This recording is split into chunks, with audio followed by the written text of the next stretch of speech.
Michael Leach's teams are expected to score, but they scored on defense last year. 4 touchdowns was one of the best marks in the nation for a defense, and most of the firepower comes back next season as we start Daniel at the defensive front with Jaden Crumedy.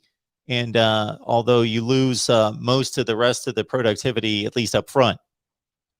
Yeah, the defense was the most pleasant surprise last year. It was definitely the strength of Mississippi State's team, and a lot of that is credited to defensive coordinator Zach Arnett, someone who was formerly the defensive coordinator at San Diego State for Rocky Long. I believe he was hired by Syracuse originally, and then Mike Leach poached him to go to Mississippi State. He was considered for many defensive coordinator jobs, including Texas and Notre Dame and Oregon. But ended up staying at Mississippi State as they went in different directions. The defense, as I said, was sort of a pleasant surprise. It was expected to be the weakness of the team, and it ended up being the strength.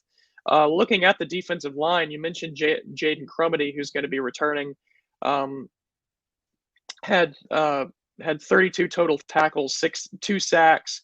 Definitely going to be looking to take a much bigger step forward as a leader on this defense. You also have Nathan Pickering. He didn't have a lot of production last year, but he has the talent and the potential to be one of the better players on this Mississippi State defense. You lose a guy like Marquise Spencer at the defensive line, but as guys like Nathan Pickering and Cameron Young, they're going to step up and have more of a role in this defense. That's definitely where the defensive front's going to be led with Crumedy, Pickering, and Cameron Young. They're going to be look for as leaders on this defense to take a step up, and I think they have the potential to do that. And one of Mississippi State's best players on defense, Aaron Brule, comes back. He had 77 tackles. That's the best of any returning player, number 2 on the team in 2020. Yeah, Mississippi State has sort of made a name of in the past, Mississippi State's made a name for themselves at defensive line, but last year's defense was loaded with linebackers. They're losing their leader in Errol Thompson, but you mentioned Aaron Brule, who was second on the team in total tackles, right behind Errol Thompson. Had 76 tackles, 4 sacks. 30 of those tackles were solo tackles. He's probably going to be the leader on defense. A year ago, you had guys like Errol Thompson and Marquise Spencer and Kobe Jones who were looked to as the leaders, but now this is going to be a situation where Aaron Brule is going to be that main leader on defense. Looking more at the linebacker position, Nathaniel Watson is someone who got 39 tackles, was in the upper part of the team in terms of tackles a year ago. He's going to have more of a role with the departure of Thompson and Kobe Jones. Tyrus Wheat is someone who towards the end of the season became a real threat at linebacker. He's going to be one of the team's best. So yeah, those are the 2 main guys who are going to be looked to at linebacker. Brule, Nathaniel Watson, and Tyrus Wheat are going to be leading this Bulldog linebacking corps. And then checking out the secondary, of course, they get a lot of work in practice, so they get their reps in against a passing game, no doubt about that. Emmanuel Forbes picked off 5 last year, so he's back. And Sean Preston, one of the better safeties that you'll find in the division, he's back. Right. You mentioned Nathaniel Forbes first. He was a true freshman a year ago, ended up having 44 tackles, 5 interceptions. 3 of them were pick sixes, 3 interceptions returned for a touchdown. He was ended up being one of the better defensive players for State a year ago, and he will be returning as the top returning corner. You mentioned Sean Preston, someone who had 65 tackles, which was 4th on the team.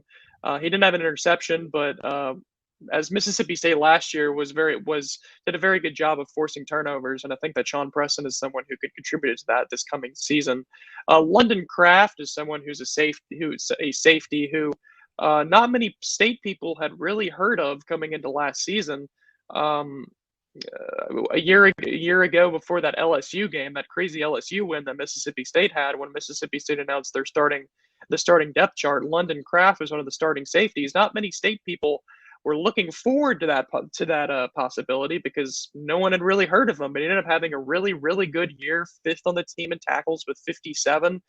He's going to be someone who will be taking a step up. Colin Duncan is another safety right behind London Craft, sixth on the team in tackles with 46, as well as 2 interceptions.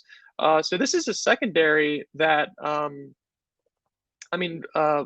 Zach Arnett likes to runs the 3-3-5, so it's definitely a secondary heavy defense, and the secondary was able to step up last year as one of the main contributing factors of the success of this defense. And Mississippi State is pretty much bringing almost the entire secondary back from a year ago, a defense that was in the top half of the SEC in total defense. So Mississippi State's definitely going to be looking forward to the prospects of this secondary and contributing to what it will hopefully be another solid defense in 2021.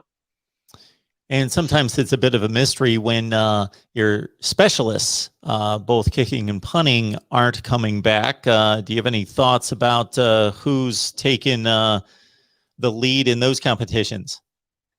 Well, the kicker is going to be Brandon Ruiz. A year ago, he was the starting kicker. He and Jace Christman had a bit of a battle at starting kicker. Jace Christman was actually the most accurate kicker in Mississippi State history until last year when Brandon Ruiz took over that position. He went 10 of 12, was 4 for 4 from between 20 and 29 yards, 2 for 2 from 30 and 39, and 4 for 5 from 40 and 49. So Brandon Ruiz considered leaving for the possibility of going to the NFL, but he ended up coming back, which is a huge relief for Mississippi State.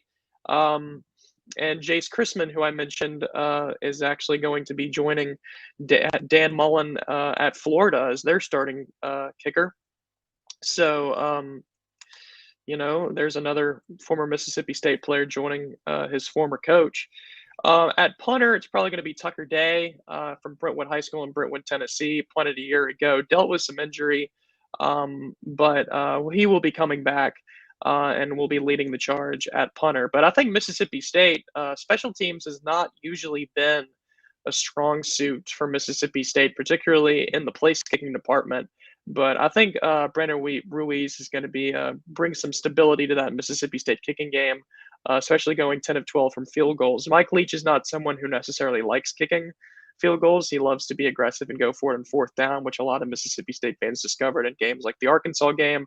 Also, Mississippi State was punting so frequently that the field goals weren't really that frequent. But I think Brandon Ruiz, despite not having a lot of opportunities, only 12 field goal attempts a year ago, still going 10 of 12 is very solid.